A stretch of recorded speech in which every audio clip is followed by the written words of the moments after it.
So a bit of a different video today. We're here at Donnanook on the Lincolnshire coast to photograph some seals, and I'm joined by my good buddy and amazing photographer friend Kingsley. Okay, so the premise of today's video is that we're gonna go out, shoot some seals with the same focal length but two very different setups. Kingsley is using Nikon today and I'm using OM System. So let's get started.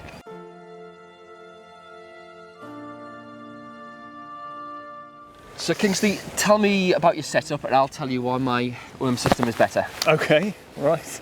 Well, I'm today using the Nikon Z8, yeah, along with 100 to 400, 4.5 to 5.6. Obviously a brilliant camera, full frame versus your 2x crop. Funny little, silly little 2x crop that it is. I mean, yeah, I guess it's going to be an interesting test to kind of see what reach you can kind of get versus me. Possibly not the greatest situation today because the seals are all kind of right up by the fence. So a lot closer than they usually are these days. Yeah, so, and could be sort of wandering around with a 50mm and yeah, still get something pretty good. So yeah. So what are the things you like most about your Nikon setup? Well, I guess I went mirrorless from a DSLR about 3 years ago. I had a Z7, then a Z7 II, both of which felt a little bit not like toys, and actually they're still very good landscape cameras, but for moving subjects, the autofocus on the Z8 and the Z9 is kind of clearly a lot better, yeah, a lot more efficient. Also you've got the stack sensor on this, yes, so you've got that nice real-time view all the time. Because you've been Nikon for like for time, haven't you? I mean, like 20 odd years you've been Nikon. Days fam. Is yes, that what I don't know? Yes. So you know Nikon's inside and out, but you know it's a bit of a strange one because I have brought along the OM System. So let's just do a quick comparison. Mm-hmm. This is the 100 to 400. This is a slightly slower lens. It's the 5 to 6.3. It is IS stabilized. Has that got image stabilization? Yeah, it's VR. Yeah. So the great advantage of this system, as we well know, is that it's very light. And my reach is going to be a little bit different to yours today, isn't it? So this is translates to 200 to 800. Granted, a lot of the seals are close, but some of them are a bit further away. So it might actually sort of, when we get out there, it might come into its own. The massive advantage you've got is that it's full frame, you've got more megapixels to play with.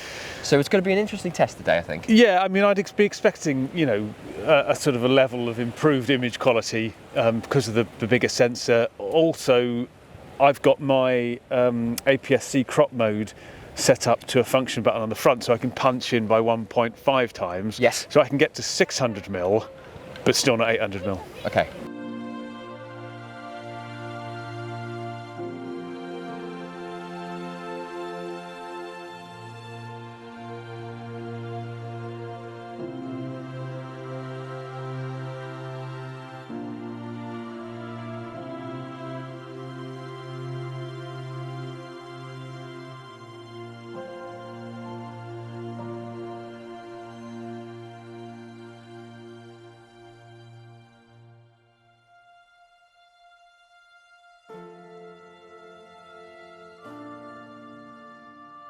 How are you finding the 100 to 400? Well, like I said, the range here is so close in a lot of situations that the problem is more, rather than magnification, it's more about trying not to get your shadow, yes, in the shot.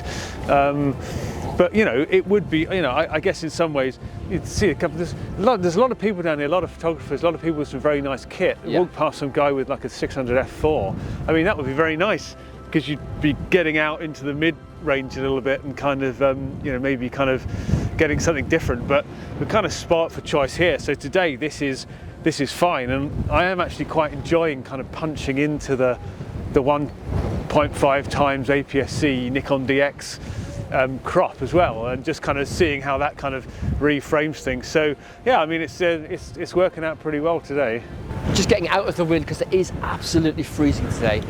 One thing that I'm very conscious of is the weight of this camera. It's so much lighter than the Nikon, and bollocks. thank you, Kingsley. And that's on days like today when it is cold.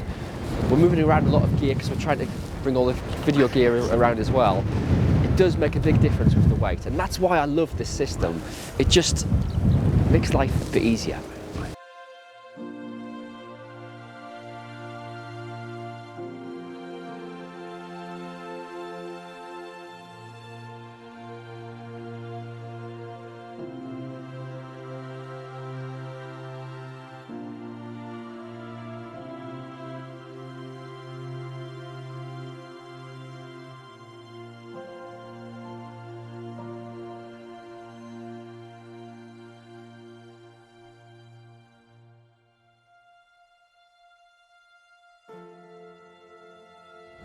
I mean, I'm never quite so sure about this whole kind of size and weight thing.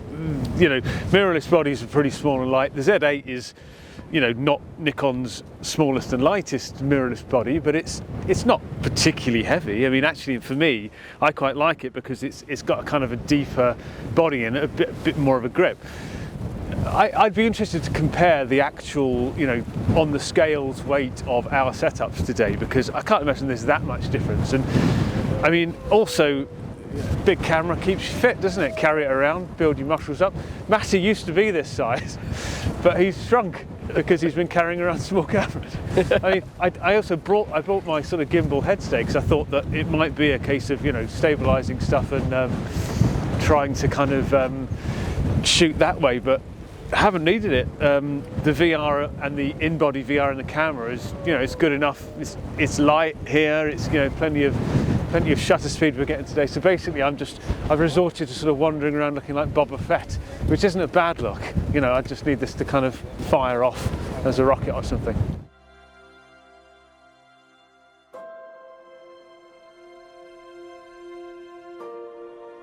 So, Kings, that was a cold day out with the camera. Yeah. I think though, well, yeah, even though you and I have been working on our blubber for some years. Yes. We don't have insulation to survive next to the North Sea.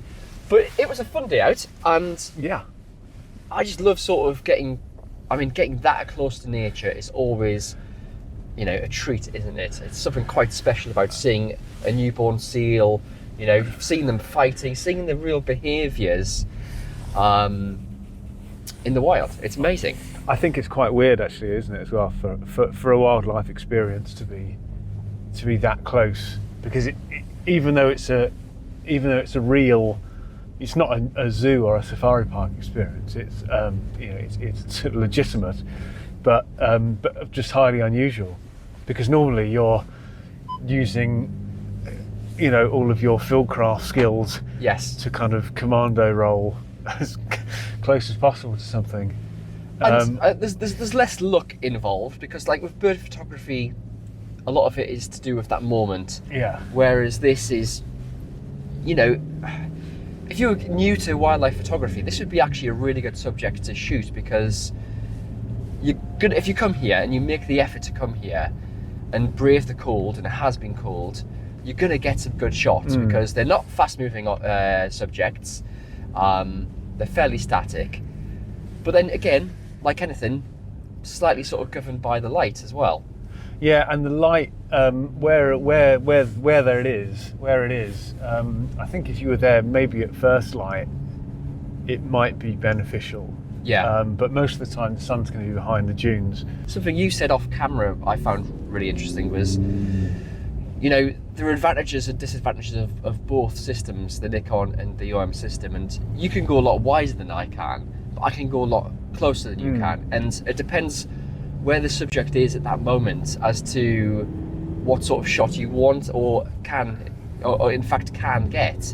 So there are advantages and disadvantages. I love the sort of the build quality of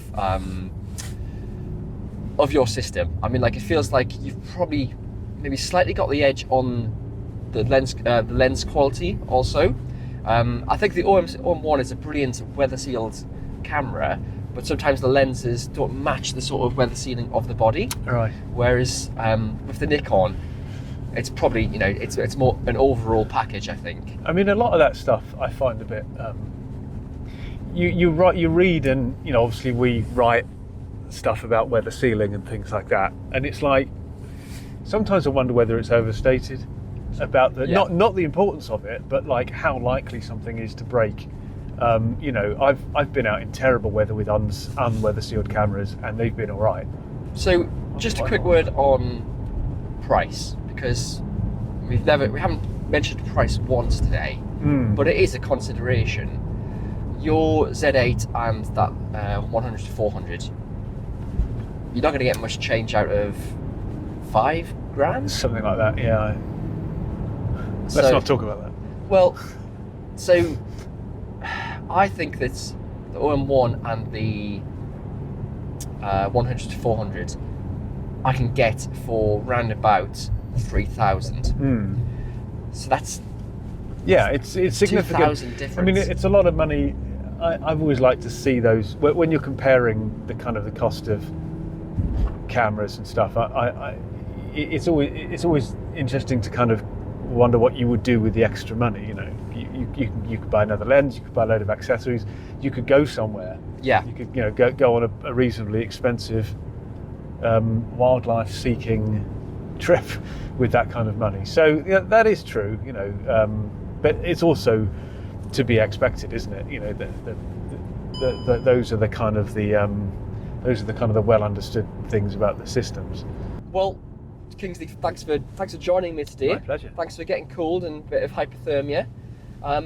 What do you think about the Nikon 100-400 or the OM System 100-400 or wildlife photography in general? Add your thoughts. That's a lot of questions. That is a lot of questions, yes. But you know, feel free. I thought you were asking me. No, you're done with you now. You're asking your viewers. Yes. Feel free to add your thoughts in the comments, and remember to like and subscribe. So thanks for joining us.